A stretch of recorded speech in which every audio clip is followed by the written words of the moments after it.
ಮೊನ್ನೆ ಹೊಸೂರಲ್ಲಿ ಸ್ವಲ್ಪ ಕೆಲಸ ಇದ್ದಿದ್ರಿಂದ ಫ್ಯಾಮಿಲಿ ಎಲ್ಲ ಸೇರಿ ಹೊಸೂರ್ ಕಡೆಗೆ ಹೊರಟಿದ್ವಿ. ಹೋಗಿದ್ ಕೆಲಸನ ಮುಗಿಸ್ಕೊಂಡ್ಮೇಲೆ ಮಂಜು ಅಪರೂಪಕ್ಕೆ ಕಾಫಿ ಕುಡಿಬೇಕಂದ್ಲು. ಸೊ ಅವಳಿಗೆ ಕಾಫಿ ಕೊಡಿಸಿ ಅಲ್ಲಿಂದ ಹೊರಟ್ವಿ. ಹೊಸೂರ್ಗೆ ಹೋದ್ಮೇಲೆ ಆಂಬೂರ್ ಸ್ಟಾರ್ ಬಿರಿಯಾನಿನ ಮಿಸ್ ಮಾಡದೇ ಇರೋಂಗೆ ತಿಂತೀನಿ. ಸೊ ಇವತ್ತು ಕೂಡ ಆಂಬೂರ್ ಸ್ಟಾರ್ ಬಿರಿಯಾನಿಗೆ ಬಂದಿದ್ವಿ. ಟೇಸ್ಟ್ ಮಾತ್ರ ಆಸ್ ಯೂಶುವಲಿ ತುಂಬಾನೇ ಚೆನ್ನಾಗಿತ್ತು. ನಾನು ತುಂಬಾ ಇಷ್ಟಪಟ್ಟು ತಿನ್ನೋ ಬಿರಿಯಾನಿಗಳಲ್ಲಿ ಇದು ಕೂಡ ಒಂದು ಬಿರಿಯಾನಿ. ಮಂಜು ಆಸ್ ಯೂಶುವಲ್ ಆಗಿ ನಮ್ ಜೊತೆ ಎಲ್ಲೇ ಬಂದ್ರು ವೆಜ್ ನ ತಿನ್ಕೊಂಡು ಮ್ಯಾನೇಜ್ ಮಾಡ್ತಾಳೆ. ಸೊ ಇವತ್ತು ಕೂಡ ವೆಜ್ ತಿನ್ಕೊಂಡು ಮ್ಯಾನೇಜ್ ಮಾಡ್ಕೊಂಡ್ಲು. ಹೊಟ್ಟೆ ತುಂಬಾ ಊಟ ಮಾಡ್ಕೊಂಡು ಒಳ್ಳೆ ಬ್ಯಾಟಿಂಗ್ ಮುಗಿಸ್ಕೊಂಡು ಅಲ್ಲಿಂದ ನಾವು ಹೊರಟು ಬಂದ್ವಿ. ನೆಕ್ಸ್ಟ್ ಡೇ ಮಾರ್ನಿಂಗ್ ಜೆನಿ ರೂಬಿನ ಕರ್ಕೊಂಡು ಹಾಸ್ಪಿಟಲ್ಗೆ ಹೊರಟಿದ್ವಿ. ಜೆನಿಗೆ ಸ್ಕಿನ್ ಇನ್ಫೆಕ್ಷನ್ ಆಗೋಗಿ ಕಾಲಲ್ಲೆಲ್ಲ ಫುಲ್ ಗಾಯ ಆಗೋಗಿತ್ತು. ಅದಕ್ಕೆ ಟ್ರೀಟ್ಮೆಂಟ್ ಕೊಡಿಸಬೇಕು ಅಂತ ಹೆಬ್ಬಾಳಲ್ಲಿರೋ ಗವರ್ಮೆಂಟ್ ವೆಟ್ ಹಾಸ್ಪಿಟಲ್ಗೆ ಬಂದಿದ್ವಿ. ನಿಮ್ ಪೆಟ್ಸ್ಗೂ ಏನಾದ್ರೂ ಟ್ರೀಟ್ಮೆಂಟ್ ಕೊಡಿಸ್ಬೇಕಂದ್ರೆ ಖಂಡಿತವಾಗ್ಲೂ ಈ ಹಾಸ್ಪಿಟಲ್ನ ಒಂದ್ಸಲ ವಿಸಿಟ್ ಮಾಡಿ. ನಮ್ಮ ಎಕ್ಸ್ಪೀರಿಯನ್ಸ್ ಪ್ರಕಾರ ಹೇಳ್ಬೇಕಂದ್ರೆ ಸುಮಾರಷ್ಟು ಪ್ರೈವೇಟ್ ಹಾಸ್ಪಿಟಲ್ಸ್ ಗಿಂತ ಈ ಒಂದು ಪರ್ಟಿಕ್ಯುಲರ್ ಗವರ್ಮೆಂಟ್ ಹಾಸ್ಪಿಟಲ್ ತುಂಬಾನೇ ಬೆಟರ್ ಅಂತ ಅನಿಸ್ತು.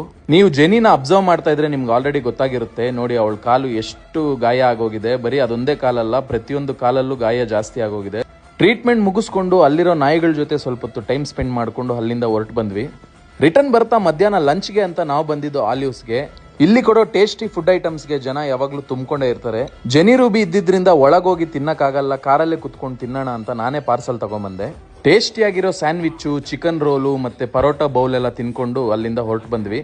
ಜೂನಿಯರ್ ಸಿನಿಮಾ ಚೆನ್ನಾಗಿದೆ ಅಂತ ನಮ್ಮ ಕಸಿನ್ಸ್ ಎಲ್ಲ ಹೇಳ್ತಾ ಇದ್ರು. ಸೊ ರಾತ್ರಿಗೆ ಟಿಕೆಟ್ ಬುಕ್ ಮಾಡ್ಕೊಂಡು ಸಿನಿಮಾನ ನೋಡ್ಕೊಂಡು ಡೇನ ಎಂಡ್ ಮಾಡ್ಕೊಂಡ್ವಿ.